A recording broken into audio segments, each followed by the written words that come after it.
You're watching the TGM production. Hello and welcome back to Tom Mason, the interviews. Yes, we're back with another original interview on this channel before we delve back into the interview archive. Now, that's basically it. This interview channel will delve into the archive of the Tom Mason interviews, but for now, we're sticking with original and brand new. My guest today is best known for working on the brilliant QI, is one and only Laura Gilbert. Hello. So we shall start at the very beginning, because Julie Andrews once said it was a good place to start, and she's not been wrong yet. How did you get involved with QI? So I was an early fan of the Fish podcast. Mhm. And at one point they asked for listener contributions. So I sent them listener contributions, and I kept sending them listener contributions, and I kept sending them listener contributions, and eventually they were like, "Hey, do you want to help us write a book?" Yeah. And and why do you think that the podcast is so successful?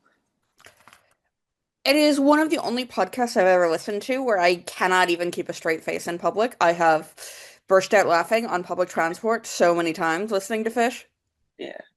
And why do you think that the books are even more as a success as the podcast? Um, I mean, learning things is fun. This is how I ended up as a fish, is that it turns out I really enjoy learning things, and doing research. So I will admit that I have never actually bought one of the books. So like I am not qualified to give an answer for why one would buy the books. I have written the books, but I don't buy them. Yeah. And what advice would you give someone that would want to get into the realm of facts-based learning? Cold emails. Like I cold emailed Fish, and shockingly that worked out. And a lot of my jobs and opportunities have come from me going, "Hello, cool person. I think you're cool." Mm, yeah.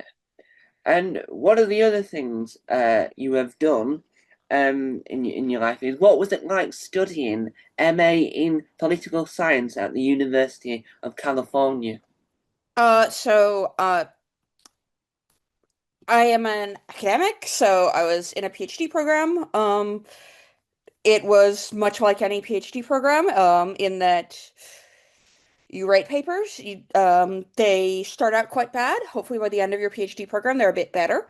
Um, UC San Diego is a great place to do a PhD. The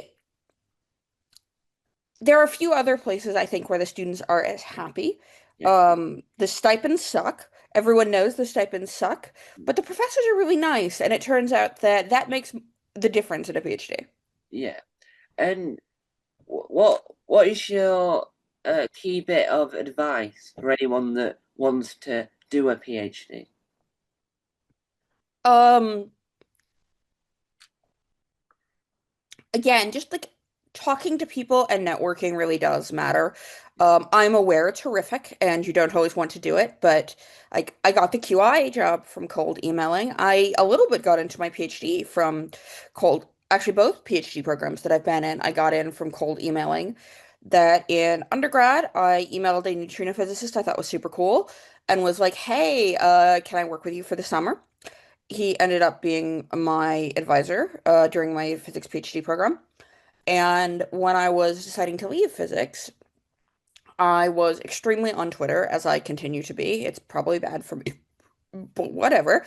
Um, then I emailed someone that I really respected and was like, "Hey, I think I might want to do a poli sci PhD. Who should I talk to?" And she pointed me to Clara Dita, who ended up being my dissertation chair 3 years later. Yeah. And how did you get into the world of science in the first place? Good question. I don't really know. Um, so when I was 9, I had to do a passion project in school. Yeah. And for reasons unknown to me or my parents, I decided that it was going to be on physics. you needed to do an interview of an expert.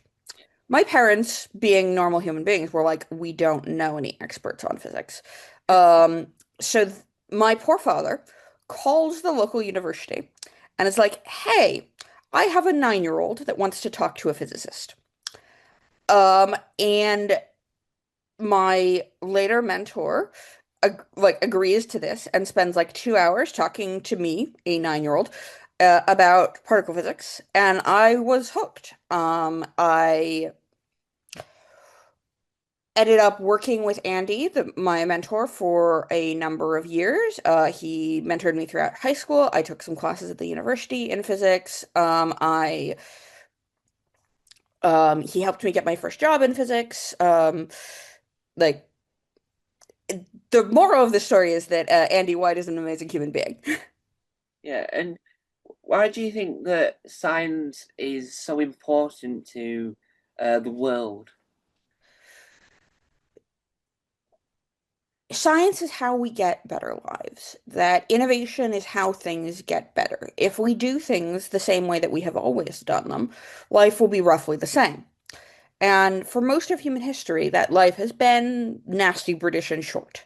So, like, it- there would be a 1/3 chance that I would die in childbirth. Half of your children would die before the age of 5. Like, it was not an ideal situation. And trying to find out new things has given us a world where I can expect to live to reach 80, where I don't have to have children if I don't want them. And the chance that if I did have children, the chance they would die before the age of 5 is very low. Yeah. And do you think that your love of science helped you when you came to work with quite interesting? Oh yeah, I did a lot of science research for QI. It was also having helpful having some science background because I can read scientific papers and I can also be like no, I'm not using this as a fact I highlighted. What I love the most is finding things out. Yeah, That's why I ended up in physics. It's why I ended up in academia. It's why I ended up at QI. yeah. And do you think that what helps to make QI the success it is having these people behind the scene that are sort of experts and are really passionate about different fields of knowledge? Yeah, I think the QI Elf team is really incredible. Uh, like they're really cool people. I have left QI, but I'm still we still have a group chat. I saw actually I saw one of my fellow elves over the weekend that she was down in London, so we went out for a wander. Yeah. And one of the things you've done on the back of QI is what was it like appearing on the Zoe Ball breakfast show? It was great. Be I was living in California for most of the time I was working at QI, which limited my participation in a lot of things that were meetings would have been at 4 o'clock in the morning my time. I did not attend meetings for this reason. But the Zoe Ball breakfast show is in at breakfast time in the UK. So basically, I would call in from my house at about midnight, which was a time I was still awake, so Yeah, it worked perfectly. yeah. And do you think that because of the success of QI and then its many spin-offs, do you think that that's why, as a country, Britain and then beyond, is that why we're so enamored with learning things because there's ways of making learning more fun? I don't know that QI is a cause. I think QI is a symptom more than a cause. That this is a country that has a very, very strong academic and research infrastructure. Part of my day job now is to strengthen that academic and research infrastructure. And I think that that curiosity and that desire to learn shows up in British media. Yeah. And do you think that with having people having more desire to learn, do you think that that helps the education system because it means that people want to learn more than what they might have not done before? I think it's a virtuous cycle, yes, of like an intellectual culture stimulates more research activity, stimulates a more intellectual culture.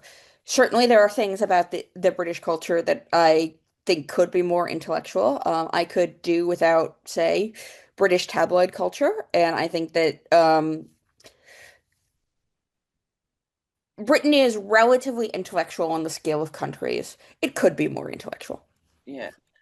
And do you think that do you think that QI works in a way because it's not like most of the programs where it's like it's not based on series one to whatever it's in the letter? Do you think that because it's presented in an academic sort of way from the outside, do you think that that's why there's a lot more people come to it because it's like it seems very much so when they can impress their friends because they know something that someone else might not know.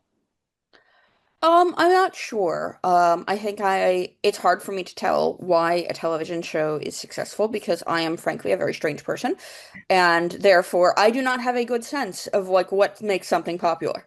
Yeah. And what's your process like when you write in an academic paper? Suffering largely. So a lot of generally I will have an idea. I produce way too many ideas to write papers. So I have vastly more paper ideas than I ever write papers. Yeah, Um Often, a lot of my work is co-authored, so I will talk to some of my friends and be like, "Hey, you excited about this? Want to work on it with me?" And then I am a causal inference nerd. So like the first thing I do with an idea is like, can I get the empirical strategy nailed down? And then you spend a lot of time like gathering your data and most of the time I would say is cleaning your data. Do some statistics on it, see if you get some interesting results. yeah. And do you think that one of the hardest things about writing an academic paper is making sure that the idea makes sense and that it reads well?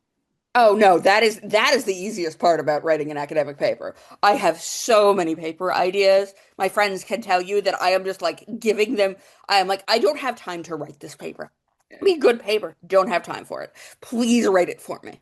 yeah, Um, the hardest part I would say is sort of the boring middle, to borrow a phrase from the financial independence world of I am grinding through uh, the data cleaning and data analysis and robustness checks to make this something that reviewers will like. yeah. And once you've done the paper and it's gone out to the world, do you think you get a sense of pride that you've uh, that it's out there, or do you think you get a sense of relief that it's finally over? Both. Um, I recently had a paper come out that was in under review for 5 years. This is not unusual in my field, but like my major takeaway from that paper was, thank God, I don't have to think about you anymore. Yeah. And when you were working on one of the No Such Thing as a Fish books, what's your process for writing that? Is it slightly different to your other processing? Yeah, it's very different. So what I do for the fish books is largely I just read everything. Yeah. So I had a list of sites that I would start with. So Atlas Obscura, The New Scientist, I'd skim Science and Nature and PNAS. But also I just read a lot. Mm. So like having a broad base of knowledge lets you make a lot of interesting connections. And like I got a really great fact about rocket science out of a book about the fall of the Berlin Wall, for instance, that um like just reading a lot, and particularly with fish, what you want to do is read things that other people are not reading as much. So my niche tended to be popular history. Yeah. Um, but books are great because as like you never source anything from Reddit. Like first of all, that everyone on Twitter will get annoyed at you because they're like, you found this on Reddit. That's not real research. It's not new to us. So you need to come up with new and exciting things. Yeah. And when you find that fact, do you think that's the greatest fact? Do you think that that's the hardest thing to do with it? Because you have to then try and find out where the fact is to make sure it's verified. Um, so largely if you're using decent enough sources to start with, you don't need to do a huge amount of verification. Like, usually the author or the source publication has done the verification for you. Um, I would say the hardest thing is that just like it's a very stochastic process. So sometimes you'll get three facts in a row, and sometimes it's like, it has been 12 hours and I haven't found a fact. Yeah. And do you think that doing all this research on these facts, do you think that helps grow your knowledge as well? Oh yeah. So like actually, just a few minutes ago, I published a Substack post about some things that I think should happen in meta science.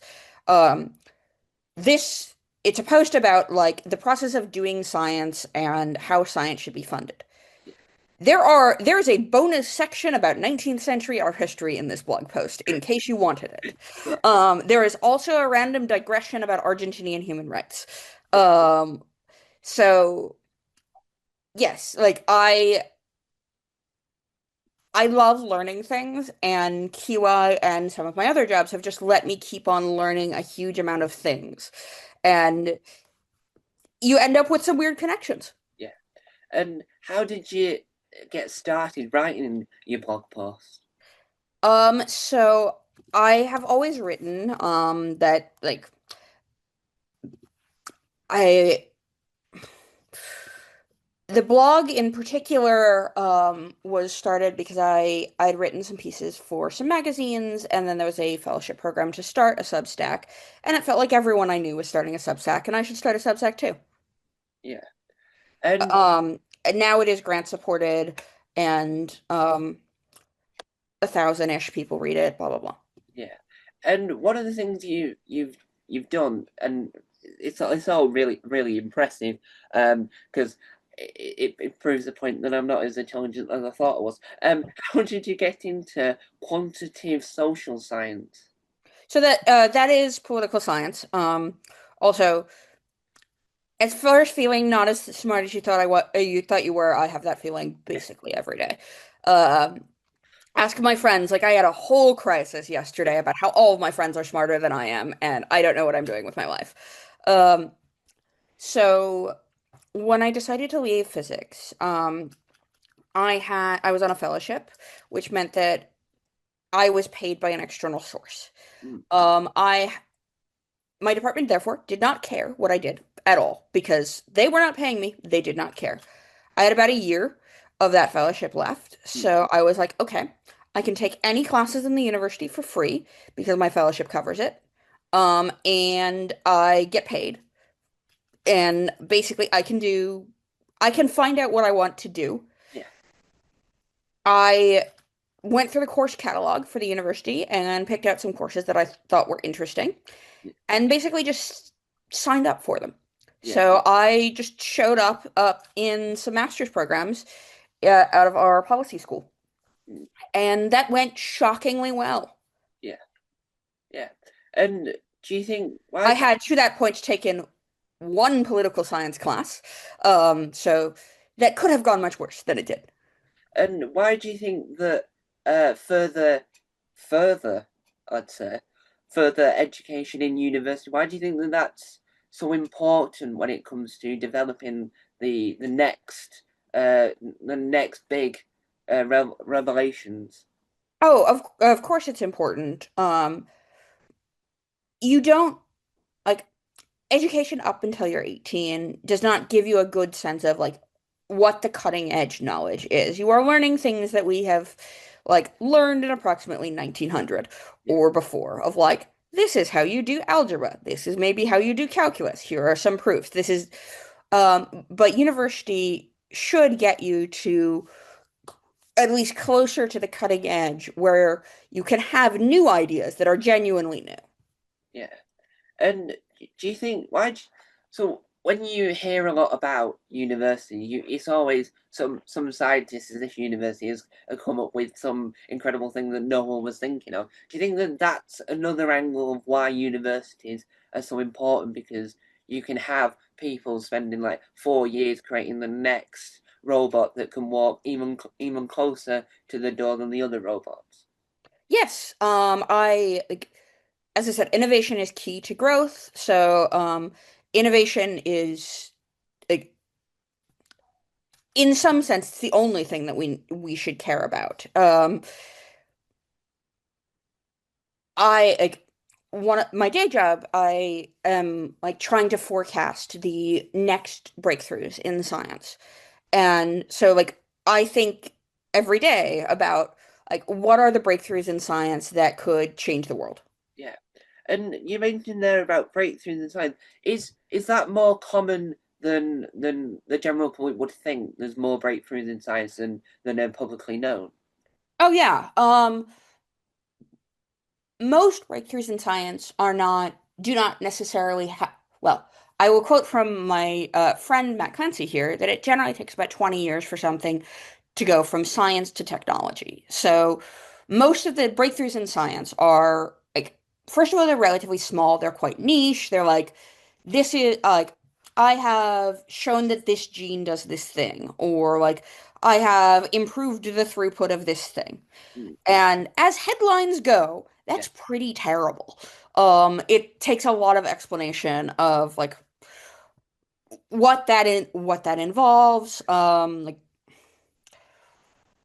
what really matters, or once you have that, it takes a long time to go from we have had a scientific improvement to yeah, like this is a way that people can use this. So there's a 20-year time gap between being science and being technology that people use. yeah. And do you think that in the next few years that our lives using technology will be vastly different than what it is currently? I think AI is a big deal. I I'm an effective altruist, so I have to tread a little bit carefully here. Um, but I think AI is a big deal. I don't know what tech progress will look like with AI. I think that it is likely to speed up science. I think there are also some significant risks from AI, both existential risks and discrimination, like all of the sort of current harms of AI have the possibility to make the world worse. So I think AI is a big deal. Yeah. We will see what happens. Yeah. And do you think that with AI, do you think that at some point AI will be good enough to do a job that a QIF currently does, or do you think that the that AI will not ever get into that area and be that intelligent? Yeah, I think that's plausible. AI has I like tools like Claude and ChatGPT have gotten a lot better. Yeah, They currently write at what I think is a like smart undergraduate level. So I can use them as a research assistant, but if I ask them to come, I have in fact asked them to come up with QI facts, yeah, and I've looked at them and been like, these are all dreadful. Like I can't use any of this. This is terrible. yeah, Um and like I do a lot of lit review for my blog, and I'll have it do a lit review, and I'm like, I wouldn't fail you if you were an undergrad who turned this in. yeah, But it's not up to my quality. yeah, However, AI is improving. I can see it like becoming better. yeah. Sense of humor needs work mostly. Yeah, and because you know, because you have an academic background to the sense of what would pass in university, do you think that that sort of helps you to decide whether or not the information the AI is giving you is up to your standard and up to the standard of what you've seen in academia? Oh, absolutely. Like I have very high standards for my writing and for my research, and a large part of PhD training is just the first couple of years are learning to tell bad research from good research. In fact, it is a known frustration in second year of your PhD that you are well trained enough that you can tell it's bad research, but you aren't yet well trained enough to produce good research. So all you keep producing is bad research, and it's very frustrating. yeah, Um, so like uh, it is a very important skill to be able to look at the output of any piece of software or AI and be like, no. yeah. And do you think that research is the key to any good piece of academic writing? The backup research that proves that your point is factually and academically accurate. Yeah, if you're not doing that, you're not producing anything worth reading. Yeah. And and what I forgot what I'm saying. What is one of the key things you've sort of learned over the years from studying in the world of political science? Um, People are complicated. Coming from physics, Mm, particles behave in a predictable and modelable way every time. yeah. Human beings do not. Mm, One of the things that I engage with a lot now is like the replication crisis and like what studies are reliable and what studies are not. And in physics, this is not as much of a thing because you can just run another study and you will get the same results if there wasn't something terribly wrong with your experiment, opera, and your superluminal neutrinos. I'm looking at you. Um, when you rerun an experiment in political science, if you get an answer that's different, that doesn't necessarily mean your previous experiment was wrong yeah. because people are different. Yeah. And do you think that that's why physics is probably easier to get the result you're after than any other science? I don't think it is easier than at getting the result you're after. I was a neutrino physicist. Neutrinos have a hilariously small cross section. Getting neutrino detection is really, really hard. Um, each field has pushed to the boundaries of human knowledge, Mm, and they are at the area of like, we're not sure what is the next thing that we can do, because if it was obvious what the next thing we could do is, we would have already done it. yeah. And and what is the key thing that you've learned when trying to research the topic of science for QI, but to make it more humorous? How have you found that process? Um,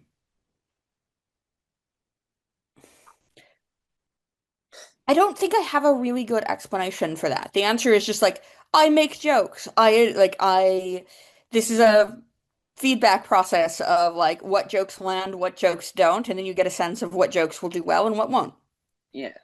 And do you think that that's a hard thing because you have to try and come up with jokes that a broad audience would understand whilst keeping it specific to that area of science that you've been told to focus on? Not really. Certainly there are interesting facts that I haven't covered because they require too much background or they're not very funny or but I think that humor relies on some sense of surprise. Yeah, So like an unexpected conclusion, which makes science really quite apt for doing humor because the whole point is that you have an unexpected conclusion. yeah. And do you think that that's what makes science good? Because it's like you don't know what's going to come next. You're waiting to find out what the result will be of the experiment or the thesis you're putting across. Yes. And also sometimes it's like sometimes you explode things and that's fun. Yeah, yeah. And they all say they love when everything goes off with a big bang. Um, what a terrible joke. And do you think that that's what makes science in schools interesting? Because there's a lot of ways to showcase that science is amazing with whilst still having your crash bangs and your wallops. I worry that science in school is not actually taught like this, that it is taught as like, here are some facts that you should know about science. Whereas science for me is a process of discovery, of like, we really don't know a lot of things. Hmm, And like we're trying to find out new things. Like this is not a like memorize what has happened. This is a process of gonna try some stuff, probably wrong. yeah. And so, as we come towards a slippery slope we call the end of this interview, what upcoming projects are you working on that you're excited for people to either see, hear, or read? So I am heading out of my current job to join a geopolitical risk firm. So that work will be largely proprietary, but I am likely in the new year going to be launching a works in progress like magazine focusing on global development, which I'm very excited about. I I have some contributors lined up that I don't think I can say yet, but they are very smart, very eminent people. And yeah, I'm excited about that. And where will your magazine be available for people to read? It is not up yet, but it will be linked from my blog, laurenpolicy.com, when it is. And so, there we have it, another excellente, wonderful, and glorious interview. Yes, we're all a lot more smarter than we were before. I am especially, I'm more a lot more smarter because my brain's probably a lot bigger than it was 4 seconds earlier. And so, thank you guys for watching, and remember, no, I've forgotten.